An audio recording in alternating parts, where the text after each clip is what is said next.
get my shoes and out the door. 5, I'm alive. 6, 7, 8, feeling great.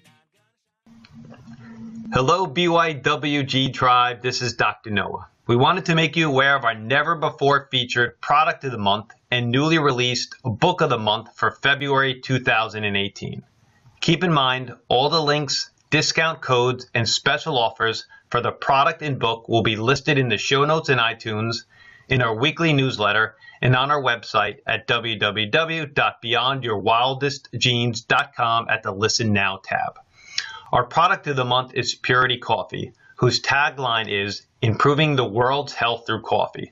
We are huge fans of quality coffee at BYWG, and this is some of the best and healthiest coffee hands down. Our book of the month is Beyond the Label, 10 Steps to Improve Your Mental Health with Naturopathic Medicine by Dr. Christina Bjorndal, ND. Both John Butcher discussing Purity Coffee and Dr. Christina Bjorndal discussing her newest book can be heard on the Beyond Your Wildest Genes podcast during the month of February. Hello and welcome back to Beyond Your Wildest Genes podcast. My name is Dr. Noah DeCoyer and I'm your co-host. Today I'm super excited to have Dr. Christine Bjorndal on the show today. When my friend Dr. Guillermo Ruiz suggests I have somebody on, I jump on that opportunity. How are you today, Doc? Good, thanks. How are you doing? Good. So let me do your bio. It's pretty quick and succinct, and then we'll just get started. Dr. Christina completed her doctorate in naturopathic medicine from the Canadian College of Naturopathic Medicine. She is considered an authority in the treatment of mental illnesses such as depression, anxiety, bipolar disorders, and eating disorders. Having overcome many of these health challenges, Dr. Chris is a gifted speaker and writer and has shared her personal story and philosophy of wellness with audiences across North America. Dr. Chris has helped many patients achieve physical, mental, emotional, and spiritual well-being. She has completed 3 books on mental health, as well as a 10-week course and in-person retreat on mental health. The book we're going to most focus on today is Beyond the Label, 10 Steps to Improve Your Mental Health with Naturopathic Medicine. We liked it so much that we featured it as the Beyond Your Wildest Genes February 2018 Book of the Month. Another book by Dr. Chris is The Essential Diet, and in some courses, Moving Beyond 10-Week Course and Mental Health Masterclass. That's a great bio. How are you today? Yeah, no, I'm doing good. I thank you for featuring the book. That's wonderful. Thank you. Oh, that's our pleasure. That's our pleasure. Yeah. Now, the book is pretty, in my estimation, phenomenal. It's pretty much split up into 2 parts. And the first part is really where I wanted to start, because you really get really personal in the book about your journey, your story, how you got, where you are today. So I was wondering if we could do that for the audience as well. Mm-hmm. Yeah, I will basically just share what happened to me. So a lot of people ask me, how did I become a naturopathic doctor and where did this all start? And some people laugh when I actually say, I think it started in utero for me. So I'm adopted, and I start my book with a discussion about how the environment of the environment when you're in the womb can create neurological and emotional imprinting on that fetus that can actually set you up perhaps for some mental health challenges. And there's some research that supports that. So but really, in my childhood, I was adopted into a great home, and I just had what everybody chalked up to be sort of the normal childhood turbulences and traumas and tribulations, just with a little bit of bullying here and there, and then things. We moved a few times, but then when I got into high school, or junior high rather, I developed an eating disorder, which was really also partly due to this peer influence that my friends had over me, and so I succumbed to that. But I will make a little side note and mention that the year prior to the development of the eating disorder, I did a year of antibiotics for acne, and we know now that there's a relationship between the gut biome and the development of mental health, or the connection to mental health challenges later in life.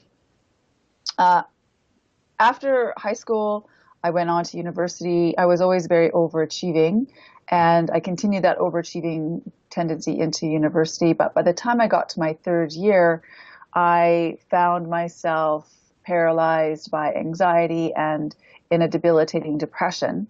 The only problem was I didn't understand that that's what I was experiencing because I didn't have the words to explain or express what I was going through. It wasn't until I went to the doctor at the request of a friend who was concerned about me that I was then given those diagnoses and prescribed an antidepressant, which I started. And within 3 months of taking that, I then had a full-blown delusional psychotic manic episode. And then I was given the diagnosis of bipolar disorder type 1, which was really hard for me to swallow. I really hadn't digested the first 2 diagnoses, and I was still in denial about the eating disorder. And then here I have this other quite stigmatizing label to process. And I really didn't process it. I just basically wore the mask that everything was okay on the outside and pretended that it was okay on the inside when it really wasn't. I continued to overachieve, continued to push through, went on to work in the corporate world where 6 years into my career, I ended up reporting to the CEO. But I had a lot of depression during that time, and I did have a suicide attempt in 1994 that left me in a coma with kidney failure, and I was on dialysis and was told I needed a kidney transplant. And when I came out of that coma and was told all that I was, this is what had happened, and I can tell you I really wasn't happy about that, and I really was quite disappointed that I was still here. But obviously, there's other reasons why I'm still here, and I look at that time as really the turning point in the spiritual crisis for me, because I up until that point I really did not like myself and did not love the fact that I had these labels that I was masking and hiding, living in a lot of shame, a lot of stigma. And so that really unfolded the journey for me to start looking at how can I learn to love and accept myself, and how can I find a better way to manage these illnesses, and is there another way other than just the psychotropic medication approach? And that's when I learned about naturopathic medicine and orthomolecular medicine, and I went to see a quite famous Canadian physician named Dr. Abraham Hoffer, and he started me on nutrition and supplements, and then I actually started to feel better, which I had glimpses of joy, and I actually felt happy, and I hadn't really felt that for about 15 years prior to that.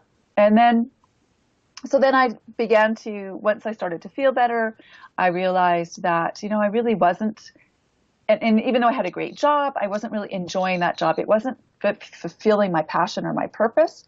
And so then I went back to high school after asking myself the one question, which was, if money didn't matter, what would I be doing with my life?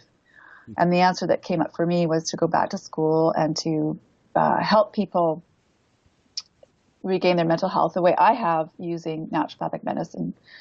And so that's what's brought me to today. And I decided to write the book and share my story. I really haven't, up until publishing this book, I have still been very secretive about the bipolar piece. I remember in medical school, I would tell people that I had depression. I didn't mind sharing about the eating disorder. I didn't mind saying that I had anxiety, but I drew the line at saying that I had bipolar disorder. And I really did not want anyone to know, but I have decided to share my story because the party line is, when you get diagnosed with this condition, is that there is no other option except medication. And I think it's time that people really know that it's not that it's just the Western approach that's available to you. There is this naturopathic approach that can also help you. And, I'm alive today because of Western medicine and psychotropic medication, but I thrive in my life because of naturopathic medicine and alternative medicine. And I want people to thrive, not simply survive their lives. So, I think one of the reasons why this book resonates so much for me is that I have countless patients and other close people in my life that start off with some sort of small depression, and they get one medication, and there's so many now I'm starting to forget the names, Oh yeah. and then it alters their brain chemistry a little bit, and they're on another medication, and then before you know it, 5 years down the line, they're on 7 different medications. I don't, their brain chemistry is so distorted that uh, they can't see anything but another med or another diagnosis. And Mm. I think, for our audience to hear somebody speaking about depression, bulimia, bipolar, suicide attempts, and then coming back the other end, becoming a naturopathic doctor, and now Mhm. changing people's lives every day is as just about as powerful as the messages you could have. Well, and this is the thing. We don't most You're right, most people are on a polypharmacy prescription, and we don't study medications that way in the research lab. We study them in isolation, but then here we are in the field prescribing a sleeping pill and an antidepressant and an anti-anxiolytic and a couple of mood stabilizers, and the list goes on, and it's just below. It just is, I think it's just a sin, really. I just think it's ridiculous. Yeah, and There's, then they start monitoring liver enzymes, and then all of a sudden their kidneys stop functioning, and they're on dialysis for the rest of their life. that's right. That's right. It's amazing. Anyway, so I mean, we could stay on that soapbox forever. But now you have a practice in a clinic, a rather large clinic, naturopathic clinic in Canada. Is everything you do focus on mental illness, or do you see other people for quote unquote, normal health concerns and issues? Hmm. Well, when you first start out in practice, you're generally, you're a general practitioner, and you are seeing whatever whatever the patient's requests are. But now that I've been in practice for a long time and I have a long wait list, I've developed an application process where it pretty much just focus solely on mental health now. So if you were to call, up the clinic to see me because you have psoriasis, I would refer you to somebody else, most likely. The other area that I do specialize in, and it's another book that I'm going to write about at some point, is so the other area is fertility and hormones. But there is a hormonal component to the mental health work that I do. But the other real area that I really enjoy in practice is fertility, which is another big epidemic. I think the difficulty that people are having nowadays conceiving, I didn't see that 20 years ago. So it's a real challenge for a lot of young families. Absolutely. And as soon as that book is published, we'll have you back on for that topic, without a doubt. But so what from a normal patient in your clinic, the differences between someone who has mental illness, how does that whole process different? How is that teased out?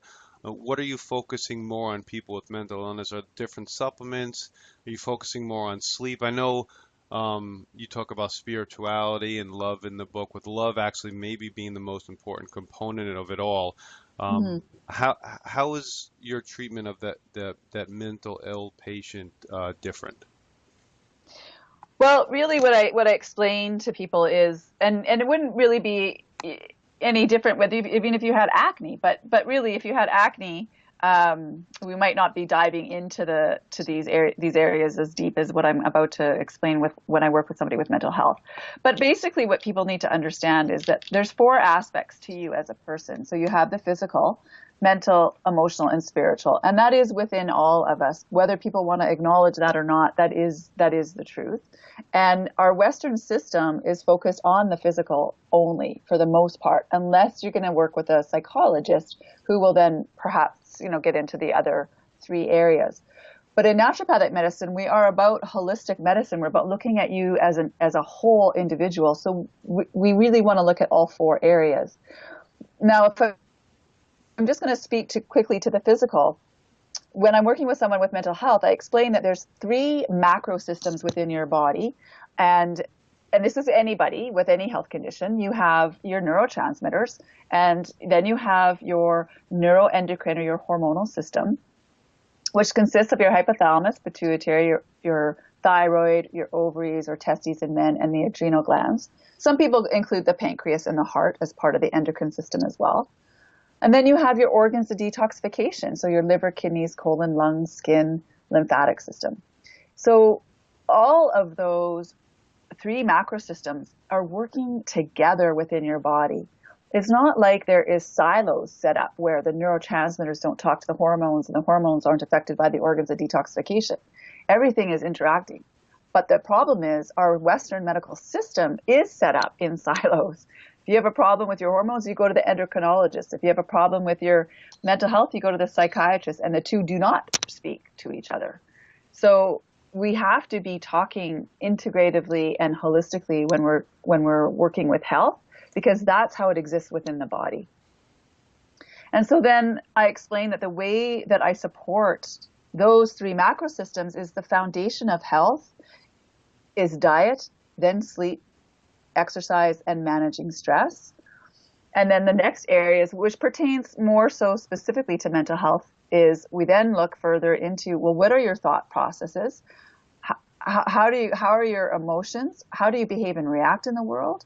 We talk about the environment from 3 perspectives. Number 1, the quality of the air, food, and water. Because here's the thing. In mental health, most people will say to you, okay, you're depressed because you're not making enough serotonin. So we're going to prescribe a selective serotonin reuptake inhibitor medication, an SSRI for short, so that there's enough serotonin to get across that synaptic cleft and to bind to that receptor on the other side. But from my perspective, and I hear this time and time again, hey, they say to me, hey, doctor, I was prescribed an antidepressant and they kept upping the dose, but I wasn't getting better. Well, what that tells me is maybe that's not the problem. Maybe you're not deficient in the serotonin. Maybe you have something blocking the receptor from the environment, which is one of the keys of this whole environmental piece of the puzzle. Or maybe it's that they're using a hammer and you need a wrench, i.e. you need to look at one of the other macro systems. The second component with respect to the environment is this idea of epigenetics. So again, when you get diagnosed with bipolar disorder type 1, you get told that this is a genetic disease, that there is nothing you can do. Your only option is to take this psychotropic mood stabilizing medication for the rest of your life. And you often get diagnosed in your early 20s, late teens. So therefore you're taking this medication for decades, right? 5 decades, depending on or more, depending on how old how long you're going to live. But as you mentioned, these medications have side effects. Long-term use can cause kidney failure. So in my mind, I thought, well, that doesn't make any sense. Like, why would I take something that is going to end up killing me in the long run? And also, because I'm adopted, I couldn't look to my left or my right and verify the validity of that statement. So I never accepted it as the gospel. I looked for other answers, which you can now find in this concept of epigenetics, which means genes load the gun, but lifestyle pulls the trigger. So it's not so much whether you have the gene, it's whether the gene is turned on or off. And this is affected by environmental influences. And then the last concept with respect to the environment is this idea of neuroplasticity, which basically means that there is nothing fixed about you. You can change. And there's a book written by a Canadian psychiatrist his name is Norman Doidge, and the book is called The Brain That Changes Itself. And then the last area that I think is important is spirituality, and then wrapping everything up in this concept of love and compassion for yourself. Because at the end of the day, it really does come down to how you feel in your own skin. And if you are at war with yourself, as many people are when they're struggling with their mental health, this is a really key component at the core of your being that has to be addressed. I know that if I didn't address this, I mean, I've had more than one suicide attempt. I mean, I talk about the one suicide attempt in the book, and I've talked about it, which is the same one that I talk about, I'm talking about with you today. But there's been more than one, and it really wasn't until I learned to develop some love and compassion for myself that has, turned around for me. So that, I think I went on a long explanation to answering your question, how do I work with mental health? But that's basically my approach. And that's how I work with it. If you were to come see me for a thyroid condition, I would still be working on explaining it very similarly to how I just explained it to you now. So. To me, it just sounds that the way to solve this quote unquote illness or problem, however you want to call it, is through a very comprehensive approach. There is no one supplement or one medication, or it has to be a well-rounded approach to truly heal that person. I'm assuming you would agree with that. I agree. Yes. I mean, that's where I started. I started with the diet and the supplements. That's where I started, back in 1999, 2000. And that got me so far, for sure. But I kept bumping up against myself. You're going to be bumping up against yourself every step of the way. And if you never look at your thoughts, you never look at your core beliefs, you never look at your shadow beliefs, you never look at these pieces of the puzzle, you will continue. I mean, I don't want to say everybody will, but I certainly did continue to struggle. Yeah. What strategies are you using to tackle this emotional piece?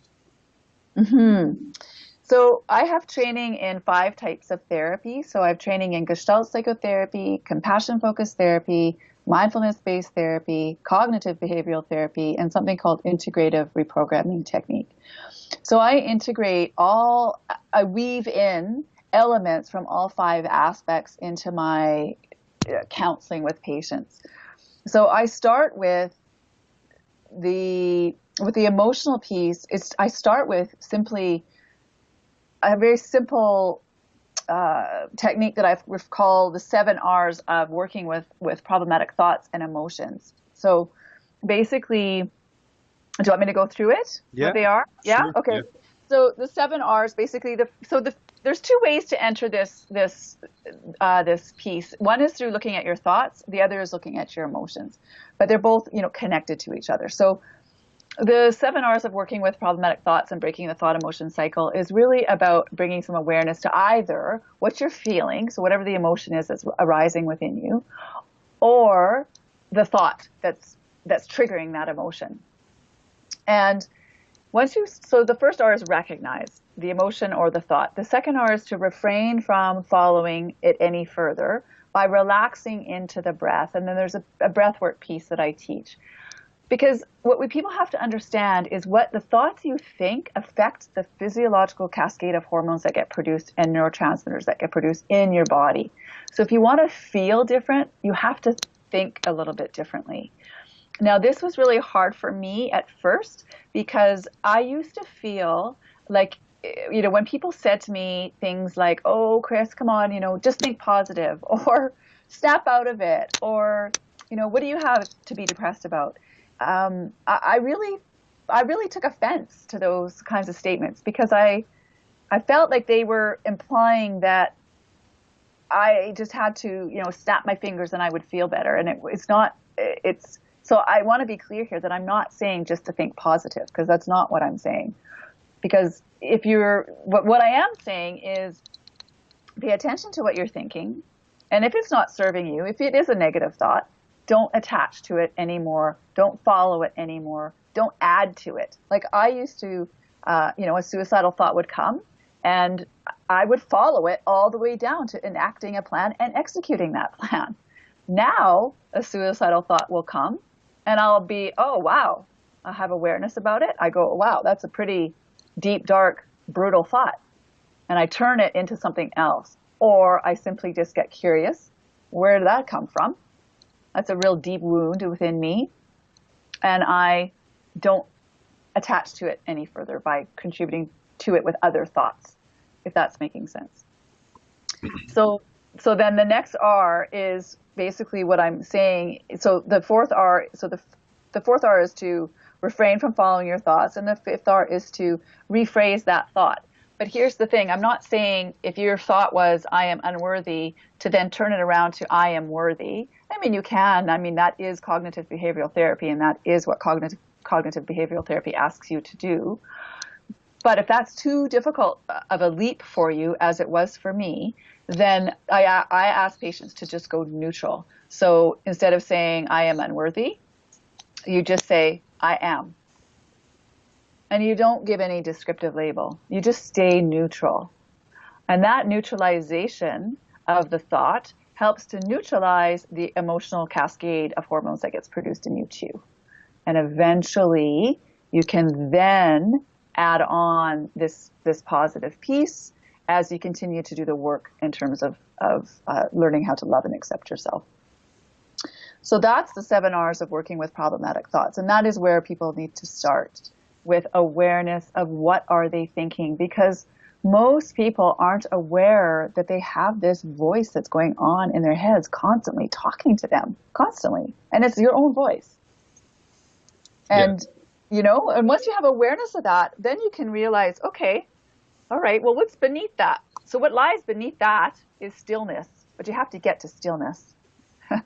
Yeah. So I found that I have a running dialogue in my head quite often, particularly at night. So, in your book too, you talk about all the neurotransmitters and GABA, and one of the things that helps me sleep, get into more deep sleep and more REM sleep, actually is a form of GABA. So, nice. There's, and what I appreciate about what you just said was that your thoughts and how you look at your thoughts and how you reframe your thoughts can actually change the neurochemistry of your brain, which is an enormous concept. We don't need medication isn't the only thing that can change the neurochemistry of your brain, which is That's right. That's right. Is really That's right. important. Yeah. Now, early on in your description of how you got where you are, you talked about you going to see Dr. Hoffer, and you mentioned orthomolecular medicine. Is that what you use, basically supplementation wise, for your patients? Yeah. So, well, orthomolecular medicine is a kind of a mouthful. It's a fancy word that means basically the right molecules for your individual needs from a nutrition perspective. So a lot of people have the viewpoint, and I think the misconception, that orthomolecular medicine is high doses of nutrients. And it's not actually that's really not what it is. But, in some instances, there can be higher doses that it would be prescribed, in some circumstances. So I started with that approach, and I started with the orthomolecular approach, which using Dr. Hoffer's prescription. But now I still take supplements, but not at the same doses as I used to. So I sort of explain it like this to patients, that the sicker you are, or the more unhealthy or the more depressed you are, the more, the higher doses we need. It's kind of like if we're going to get a plane off the ground, we got to give it a lot of fuel to get it to cruising altitude. And then once we get to cruising altitude, we can pull back. And that's what I do. So I start people on a certain nutrients, depending on what, whether they're depressed or they're anxious or they have bipolar disorder. And then as they get better in treatment with me, then I pull back on the doses of the medications, because we're doing this underlying core work with the thoughts and the emotions and the spiritual work that helps them to actually heal. So. And in terms of diet, are you using a whole food? I don't, there's so many names. Whole foods, Yeah. paleo style, maybe leaning towards ketogenic type of diet. Is that the way you teach most patients how to eat? Yeah. Yeah. So I broke out. So I have Beyond the Label, and included in Beyond the Label is a mental health diet as one of the appendices. But I also broke that out and created a separate book called The Essential Diet: Eating for Mental Health. And I broke that out into a separate book, and it's available on Amazon and Barnes & Noble, because I thought that I needed a clinical tool for people who don't know what to eat. And so I can say to them, here, this is the roadmap. that gives you the 2-week menu plan, the shopping list, the recipes, the nutritional analysis. And I don't speak in that diet about all the things that, I'm taking out, but I will, I'll tell you that it is dairy-free, gluten-free, sugar-free, and it got a ketogenic emphasis. It's not, I think a ketogenic diet is a lot higher than mine, but mine's still quite high from a macro perspective. It's still over 40. I think it's over 40 to 50% fat in the on the keto side. It's not 100% paleo, but it's focusing on the essential nutrients, and that's what I want people to focus on, because you can't make serotonin out of thin air. You have to have tryptophan, which is an essential amino acid. And this is the thing that was so shocking to me when I did get to medical school and we analyzed our diets. We had to do so for a nutrition class. And I was deficient in not only tryptophan, which goes on to make serotonin, but I also was deficient in B12 and iron. And these are really important nutrients that are required as cofactors in the pathway to making many neurotransmitters. So I cannot emphasize how important diet is. And like I said earlier in the call, I started with nutrition. Well, actually, I'll rephrase that. I didn't actually start with nutrition. I started with supplements. Dr. Hoffer started me on supplements. Nobody looked at my diet. Nobody. Right. Nobody. And because I had been, remember, I had bulimia, and I had been a vegetarian, and I had been an athlete. So I had a lot of cracks in my nutritional foundation, and Dr. Hoffer patched those up with supplements, right? But from a root cause medicine, if I stopped those supplements, I would have ended up right back in the pivot depression again, because nobody ever looked at my diet. So that was really eye-opening to me, and so that's why I created the Essential Diet, because I don't want people having to take truckloads of supplements. I mean, I'd rather you take a nutraceutical than a pharmaceutical, absolutely. And I say to my patients the same thing Dr. Hoffer said to me. These are the side effects of the nutraceuticals I'm going to give you. Are you okay with living longer? Are you okay with looking younger? And are you okay with feeling better? Those were the 3 things he said to me. So I said, yeah, of course. So that's the diet that I suggest. But yes, I think people too, have to understand that this is an industry, right? The food industry wants everybody to be confused about what to eat. And they manipulate 3 molecules so that we are addicted to them: sugar, fat, and salt. And the more that you have awareness about this piece, and the fact that you just have to, everyone's an individual, and there's many diets, I think, that can fit many different needs, right? The paleo diet, like you were mentioning, the keto diet. There's the blood type diet, which was popular a couple of years ago. We could look back every 5 years and see what the phase or craze has been, and I'm sure there'll be a new one in the next 5 years. Maybe it will be the Essential Diet. Right. There you go. Anyway. I mean, I personally, trend paleo on the higher fat side of paleo, but what I spend a lot of time with, and I've been teaching more and more, is just nutrient diversity. You have to really, focus kind of like on the Terry Walls thing, where you're having 8, 9, 10 different types of vegetables. Yes. Maybe, help with the diversity using some of Dr. Cowan's different powders that he's working on and developing, just to get, different nutrients in constantly from tons of different sources. Is what I think is really, truthfully, that's important. And then eliminating the obviously really, biggest offenders like gluten and such. But nutrient diversity for our microbiome and stuff is really, really key. Yeah, so there you go. You could write the diversity diet. Yeah. Because that is what, there's a lot of people that have a mono diet, right? They eat the same thing for breakfast, lunch, and dinner, day in, day out. And I do express that to patients as well, that you do, and you want to, like, there was an elder naturopath that I precepted under one time, and he's very much about eating with the seasons, which also is really important to support this concept of diversity, because during different seasons you are exposing yourself to different foods, and you don't necessarily, like, he was against sort of eating a lot of fruit in the wintertime and eating raw foods in the wintertime, because, and again, from Chinese medicine perspective, this also makes sense, because you're wanting to, in the winter, to be eating warming foods and more root vegetables. And so eating with the seasons and following the patterns and rhythms of the seasons and the gardening season where you live is an important piece too. So, but yeah, no, I agree with you 100%. Yeah, and I would agree with you too. And I think when you're more in touch with your body, you can learn to listen to your body and what your body needs. Like I definitely crave salads much less right now in the winter time than I do in the summer. I could have two, salad, lunch, and dinner. This time in the winter, I'm looking for more sautéed vegetables, more cooked vegetables, more soups, stews. I mean, Yeah. it's just the way. I mean, it's just the way my body works, and I think it's and same thing with fruit too. Right? Fruit wasn't around all year round for all of That's us. right. You know? That's right. That's right. That's what I was trying to say. That's what he was exactly. Fruit, it wasn't available to us year round, right?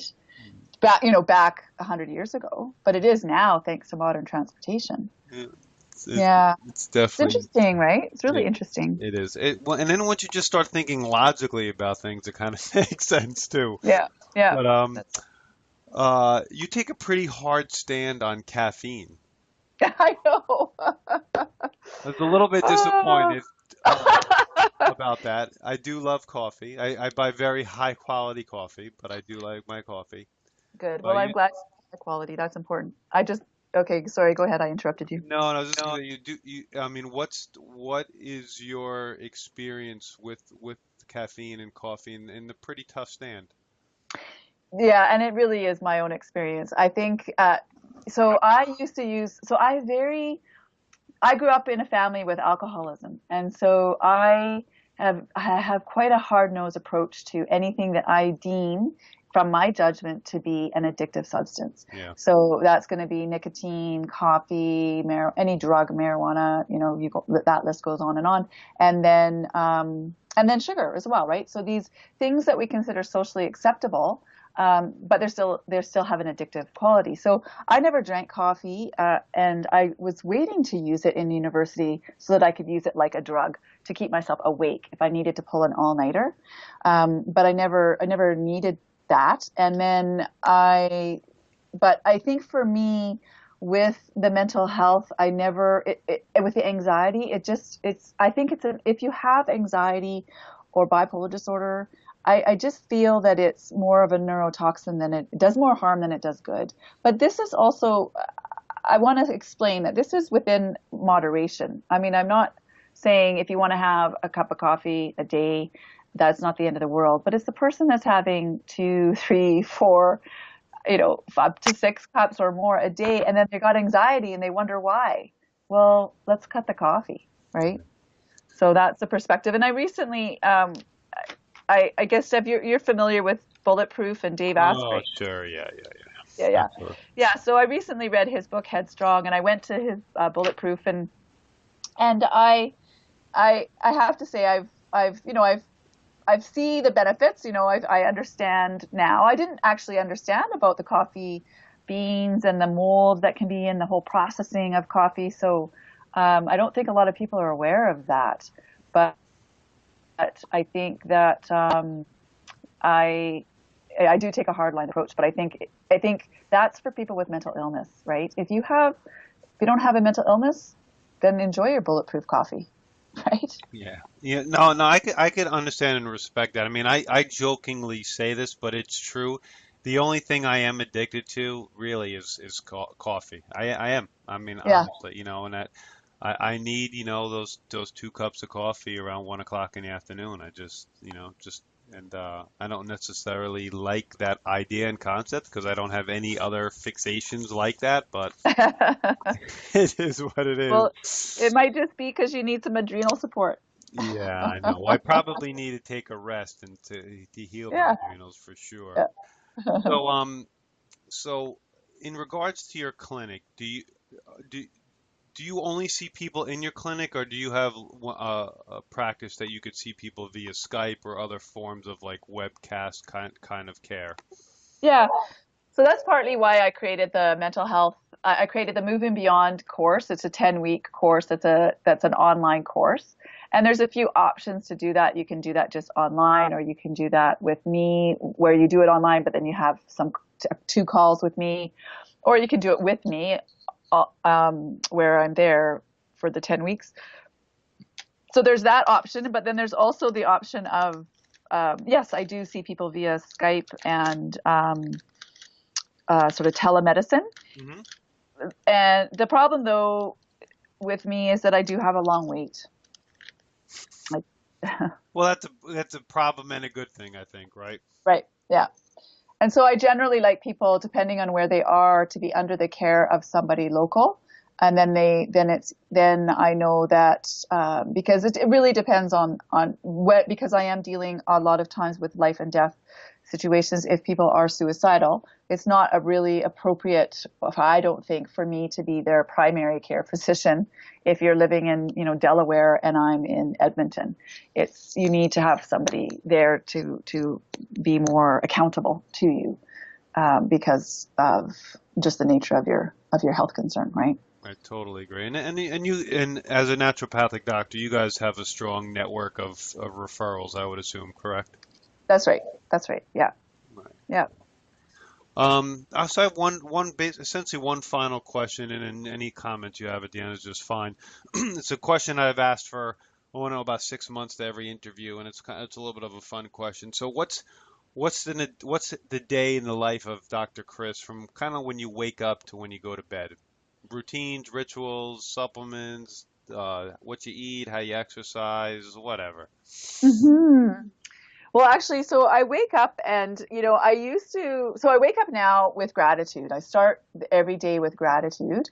That was not the case for many decades. I actually would go to bed at night, actually wishing I would not wake up in the morning. And when I did wake up in the morning, I would say, oh my God, another day. How am I going to get through this day? I hope I don't get through this day. So that's a huge shift for me because I've been dealing with this, my mental illness. I'm going to say that it started when I was 15 and now I'm 51. So that's a long time. And so it's only been in this last decade that so I start the day with gratitude. And then I do meditation and some form of movement. So whether that's yoga or a run or a swim or some form of movement, and the time can be as little as 10 minutes to as long as an hour and a half, just depending on the day. And then also depending on the day, there's the morning routine with my son, getting him breakfast and lunch and that, is your homework done? Get your backpack packed, that whole, Right. that whole thing. And then it's work for the most part, depending on whether I have a writing day or it's a clinic day where I'm seeing patients or if it's an admin day. And then I usually finish up to be home from school for my son, take my dog again for another, well, if I haven't taken her in the morning for a walk, take my dog out and get out in nature if I can every day as well. And then it's just cooking dinner, chopping the vegetables, getting dinner made, and then some activity usually in the evening, whether it's, taking my son to soccer or hockey, or we're just, playing. We're really trying to limit technology. So we're trying to have games where we're playing, interacting with each other as a family. And so that's how we like to spend our evenings. And then it's the wind down time for bed. And I finish my days with journaling. I'm a big journaler. That's actually another book I wrote, is a journal. It's a companion guide to Beyond the Label. It's a Moving Beyond, a journal into self-discovery. And so I'm really pro journaling. I think that's another dying art. I notice a lot of my younger patients, and I'm using the word younger, under 40, they don't journal. They didn't grow up with that. And so I finish my day with journaling and then usually just some form of reading. And then in terms of supplements, I mean, we need another hour. I hear you on that one. I'd be in the same boat. Yeah. But on the vein of journaling, if someone wants to just a great app that's you can use for a quick journaling is the 5-minute journal app. Is unbelievable on your phone. But are you still journaling on the phone kind Well, of thing? they have two versions. They have a book version Okay. and an app version. So there's actually two. So Okay. and so I transitioned from the book version to the app, but it's a good place to start if you want to start writing, starting your morning off of what you're grateful for, all this kind of thing, Right. and ending at night. So it is a good place to start for sure. Okay. Yeah, because there's something to be said about this action of I'm more pro like putting the pen to paper. Yes. I think there's just something kinesthetically about that whole process that I think I don't know. I haven't looked at research, and maybe if there's a difference between that versus using your phone. Do you know what I mean? I think I'm sure there's a difference. Yeah. I'm certain there is, but it's an easy Good way place to to start. start. It's a good Yeah. place to start for sure. Yeah, I've Now, heard about that journal. yep. Now, last question for our audience, and this stuff will be in the show notes too, but best place to get to your website, your books, like the best Yeah. way to get in touch with you. Yeah, I think there's either the clinic website, which is Natural Terrain, which is TERRAIN.com, or myself, just my name, which is DR, and then Christina, which is CH, and then my last name, which is hard to spell, but BJORNDAL.com. So those are the two websites.